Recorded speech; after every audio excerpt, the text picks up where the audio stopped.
Nous recevons maintenant sur le plateau de Direct Investisseur Antoine Quesada, coach et trader. Bonjour Antoine. Bonjour Anne-Laure. Alors vous êtes spécialiste de l'analyse technique. Quelle est votre analyse aujourd'hui du marché français et du CAC 40 qui a rebondi toute la semaine? C'est une bonne question parce qu'effectivement ce marché est assez étonnant, surprenant d'un point de vue graphique. Bon, on sait bien que c'est l'actualité qui impacte ce marché.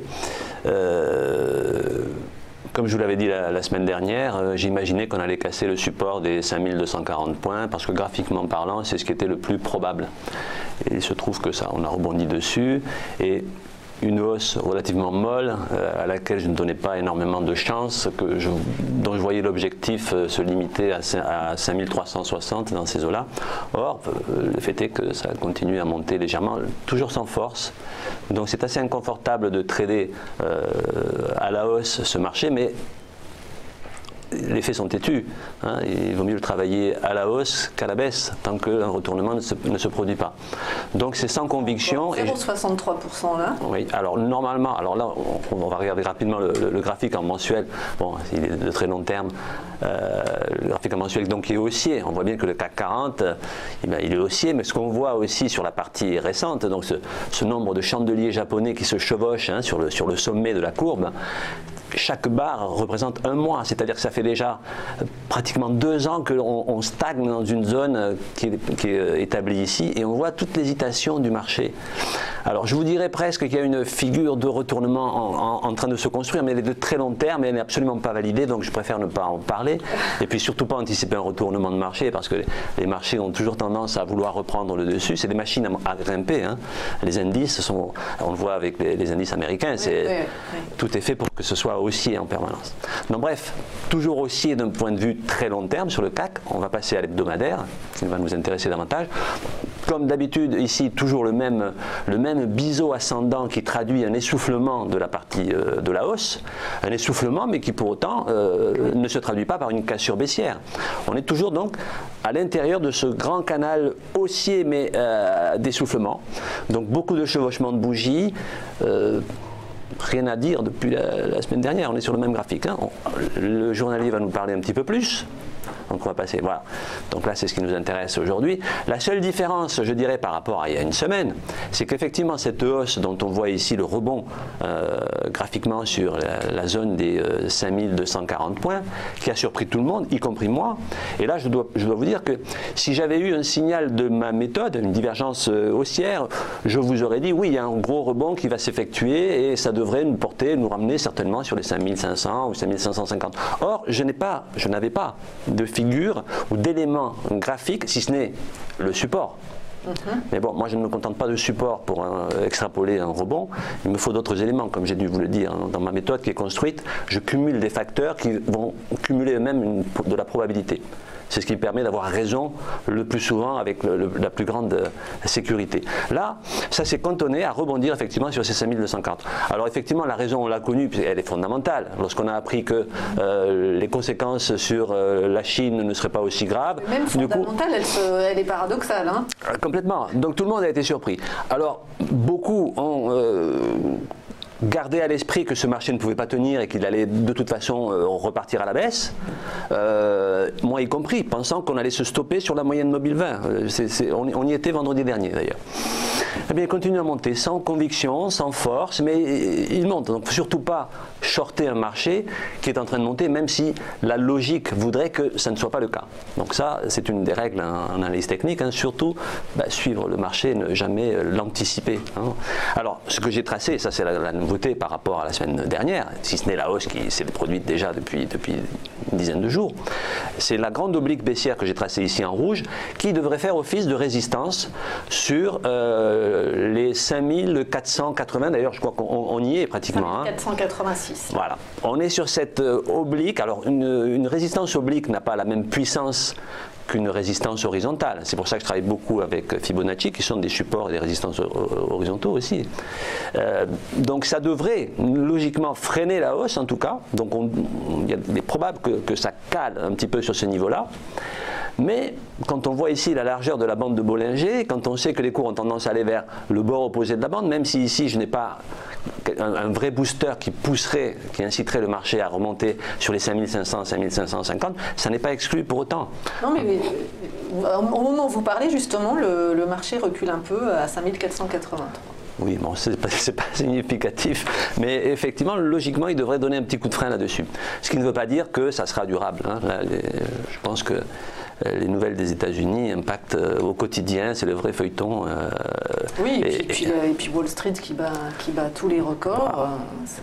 Donc, on sait que les bourses européennes sont souvent suiveuses. Hein. Absolument. C'est-à-dire qu'il est difficile d'aller à l'encontre de ce que font les autres quand les autres sont ceux qui sont la locomotive, en principe. Oui, sauf que la croissance aux États-Unis n'est pas celle qu'on attend en Europe. Hein.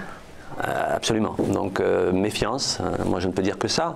Et si on travaille les marchés, enfin le CAC, le faire à très court terme, parce qu'effectivement une hausse fragile elle peut rapidement être stoppée, voire retourner à la baisse. Donc vous pensez que 5550, là c'est pas un objectif atteignable?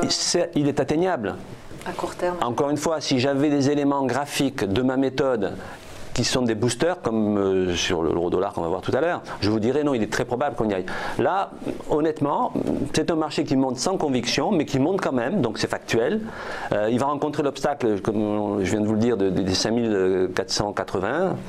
Il peut retracer un petit peu, venir se reposer certainement sur les ratios de Fibonacci que j'ai matérialisés ici, c'est-à-dire revenir certainement sur les 5419, 5420, et peut-être rebondir pour essayer de réattaquer les 5480, et à ce moment-là, il a des chances de retourner sur les 5500.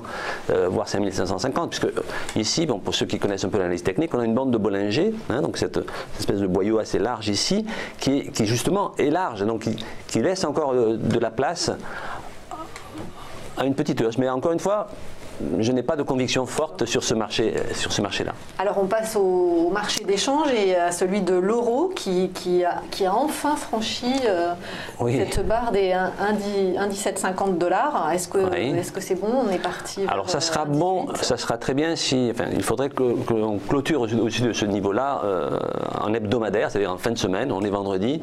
Donc la clôture de ce soir, ça sera un signal assez fort.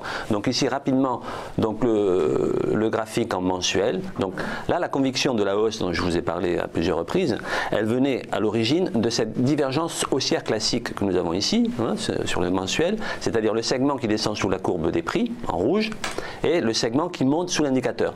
Donc la descente sur le 1,13 qui s'est produite en juillet, pardon, là je vous parle de plus long terme, autant pour moi, je suis sur le mensuel ici. Donc le rebond qui a eu lieu et qui a cassé l'oblique ici en bleu, qui était une grosse résistance, qui a libéré un potentiel, donc l'euro-dollar est allé buter sur l'oblique baissière que nous avons ici. En fait, on est un petit peu, mais ici à plus long terme, dans le cas du CAC de tout à l'heure, sauf que c'était à plus court terme, une oblique, c'est une résistance, c'est-à-dire que le marché a tendance à buter dessus pour revenir sur ses pas. Donc ici on avait buté déjà sur le 1,25, hein, il y a assez longtemps, et donc en redescendant, le marché est venu se reposer sur cette oblique, encore une fois, cette légère oblique en bleu ici, qui initialement était une résistance sur laquelle les cours avaient tendance à buter, c'est-à-dire autour des 1,15, 1,16, et les chartistes le savent, hein, une résistance, lorsqu'elle est franchie à la hausse, lorsqu'elle est cassée, elle se transforme ensuite en support. C'est-à-dire que les cours ont ensuite tendance à rebondir sur ce support. Et en rebondissant, évidemment, il y a des probabilités donc de remonter. Donc voilà pour le mensuel, qui n'a pas graphiquement évolué d'un mois sur l'autre, si ce n'est qu'on va le voir maintenant sur l'hebdomadaire qui va être un peu plus parlant. Voilà, donc un hebdomadaire ici, la fameuse divergence haussière classique dont je vous parlais la semaine dernière, qui est ma principale source de conviction sur le fait que le rebond qui a commencé à s'opérer sur les 1,13, c'était le plus bas que le marché avait fait, bien que moi, mon gros support, initialement c'était le 1,15 et le 1,14 sur lequel on a rebondi à plusieurs reprises aussi. Donc ce rebond assez violent qui a eu lieu en juillet, c'était au mois de juillet, au mois d'août, sur le 1,13, a mis en évidence que le gros support, donc l'oblique en bleu ici, tenait vraiment. D'accord? Donc c'était le signe que l'euro-dollar repose quand même sur des fondations solides. Hein, d'où ma conviction ensuite, d'un point de vue graphique, qu'il allait rebondir. Et alors, après, la question c'est jusqu'où va-t-il rebondir, hein? Donc ici, on était en train de former une épaule, tête-épaule inversée, que l'on verra mieux là dans quelques secondes sur le graphique en journalier. Mais si on regarde les retracements de Fibonacci, vous voyez que le marché en descendant était venu se poser sur 50% de retracement. Et 50% de retracement, lorsque le marché a fait un mouvement d'une certaine importance, il a tendance, lorsqu'il redescend, à retracer, c'est-à-dire à revenir sur ses pas, à la moitié à peu près du chemin qu'il a fait. Ça, c'est pas systématique, bien entendu, mais c'est très probable. Donc là, il l'a fait parfaitement, et il l'a fait en provoquant un excès baissier qui se matérialise donc par cette divergence haussière classique. Hein, un excès est généralement compensé par un mouvement inverse, mais ça, on retrouve dans la vie de tous les jours. Hein, les excès, on les paye souvent dans l'autre sens par un excès contraire. C'est souvent le cas.